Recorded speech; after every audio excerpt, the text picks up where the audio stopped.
Vicenza. È la prima volta? Primo concorso, sì. Ma tu stai già lavorando? Sì, all'ospedale di Vicenza. Però con un contratto a tempo Tempo determinato di 2 anni. quindi la speranza. Di passare al posto fisso. Da Lecce. È la prima volta che provate il concorso? La prima volta, sì. La speranza per tutti è quella del posto fisso a tempo indeterminato. Arrivano da tutta Italia ed erano quasi 3.000 alla Chione Arena di Padova in cerca di aggiudicarsi uno dei 640 posti da infermieri da destinare a tutta la regione Veneto.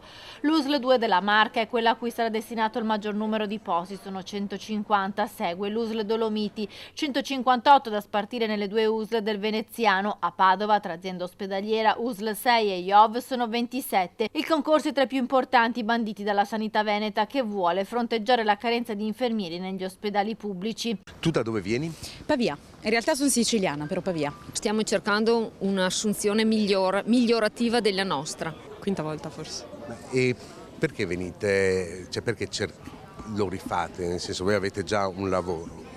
Io perché mi devo avvicinare a casa, perché facendo i concorsi vieni assunto in tutti i posti nella regione, io sono lontana da casa e quindi mi voglio avvicinare. Siamo di Treviso. Siamo di Treviso. È la prima volta che lo fate? Concorso, sì. Ci siamo laureati a novembre. Quindi cosa auspichi?